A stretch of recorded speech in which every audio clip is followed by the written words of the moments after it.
কেন হয়? আমাদের অনেক সময় দেখা গেছে বিভিন্ন ধরনের ছোট ধরনের আপনার মাসেলের মাইক্রো ট্রমা হয়, মাসেল ইনজুরি হয়, সফট টিস্যু ইনজুরি হয়। তো আস্তে আস্তে সেখানে স্পাজম কন্ডিশন ডেভেলপমেন্ট করে এবং সেখান থেকে দেখা গেছে যে টেনিস এলবো অথবা গলফার্স এলবো ডেভেলপ করে যায়। এর চিকিৎসা কি? আমরা টেনিস এলবো বলি আর গলফার্স এলবো বলি। প্রথমে আমাদেরকে ডায়াগনোসিস করতে হবে যে আদৌ কি এটা আপনার শুধুমাত্র আমাদের যেই এলবো থেকেই আপনার ব্যথার উৎপত্তি, না অন্য কোনো জায়গা থেকে, আমার ঘাড় থেকে ব্যথা আসতে পারে, আমার শোল্ডার থেকে ব্যথা আসতে পারে। আমরা আধুনিক যে মাস্কুলোস্কেলেটাল আল্ট্রাসোনোগ্রাফি আছে, আল্ট্রাসোনোগ্রাফির মাধ্যমে আমরা ডায়াগনোসিস করতে পারি, অথবা একজন বিশেষজ্ঞ ফিজিওথেরাপি চিকিৎসক কিছু স্পেশাল টেস্ট আছে আমরা এক্সক্লুড করার জন্য যে অন্য কোনো সমস্যা আছে কিনা বা ঘাড় অথবা শোল্ডার থেকে পেইন আসছে কিনা সেটা এক্সক্লুড করার জন্য আমরা শোল্ডার এবং সার্ভাইকাল রিজিয়নের স্পেশাল টেস্ট করতে পারি।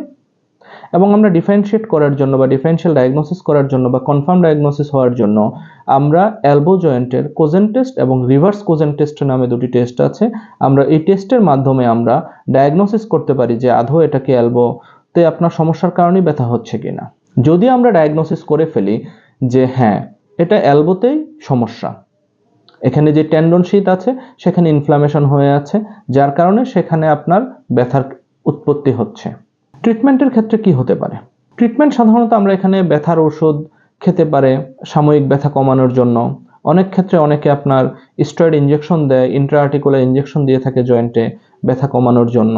টেনিস এলবো এবং এই ধরনের যে সমস্যাগুলো আছে এটার কার্যকরী চিকিৎসা পদ্ধতি হলো ফিজিওথেরাপি। আমরা ফিজিওথেরাপির মাধ্যমে এখানের আপনার যে ব্যথা থাকে এবং যে জয়েন্টের যে রেঞ্জ অফ মোশন কমে থাকে সেটা আমরা ঠিক করতে পারি। সেক্ষেত্রে আমাদের আমরা আগে বলেছি যে আগে কমপ্লিটলি অ্যাসেসমেন্টের মাধ্যমে সেখানে সঠিক সমস্যা নির্ণয় করে দেন আমরা চিকিৎসা দিতে পারি। আমরা ইলেকট্রোমডালিটিস ইউজ করতে পারি, আমরা এক্সারসাইজ, ম্যানুয়াল ফিজিওথেরাপি, বিভিন্ন ধরনের মোবিলাইজেশন আছে, আমরা মোবিলাইজেশন ইউজ করতে পারি, আমরা স্ট্রেচিং এক্সারসাইজ করতে পারি, আমরা স্ট্রেংথেনিং এক্সারসাইজ করতে পারি। আমরা জয়েন্টের যে রেঞ্জ অফ মোশন কমে গিয়ে থাকলে আমরা জয়েন্টের রেঞ্জ অফ মোশন বাড়ানোর জন্য যে এক্সারসাইজগুলো আছে সেটাও করতে পারি।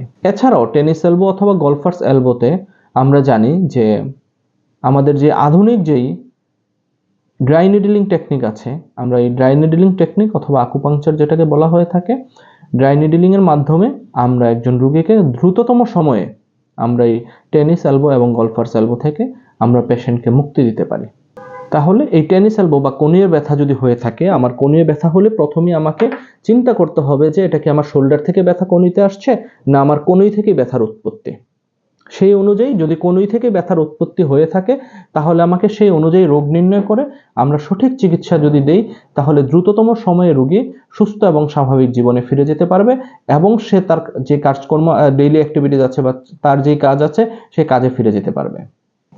এখন যদি অ্যাথলেটিক পারসন হয়ে থাকে, যে অ্যাথলেটিক পারসনের টেনিস এলবো বা গলফার্স এলবো হয়েছে, তাহলে তার রিটার্ন টু প্লে বা রিটার্ন টু অ্যাক্টিভিটিসে ফিরে যাওয়ার জন্য তার কিছু প্রিকশন মেনটেন করতে হবে এবং তার কমপ্লিট স্ট্রেংথ ফিরে না আসা পর্যন্ত সে তার অ্যাক্টিভিটিসে ফিরে যাবে না। স্বাভাবিক পারসন এবং যারা অ্যাথলেটিক পারসন তাদের মধ্যে পার্থক্যটা এখানে যে সে যখন দেখবে যে তার কমপ্লিট স্ট্রেংথ ফিরে এসেছে আগের মতো, আগে যেরকম ছিল সেই স্ট্রেংথটা যদি সে ফিরে পায় এবং তার যে প্রোপ্রিওসেপশন এবং তার যে স্ট্রেংথ প্রয়োজন তার অ্যাক্টিভিটিসের জন্য সেটা যদি সে কমপ্লিটলি ফিরে পায় তাহলে সে তার কাজে ফিরে যাবে বা তার স্পোর্টস অ্যাক্টিভিটিতে ফিরে যাবে।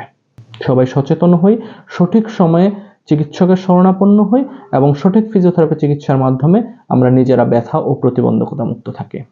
সবাইকে আসসালামু আলাইকুম, ধন্যবাদ।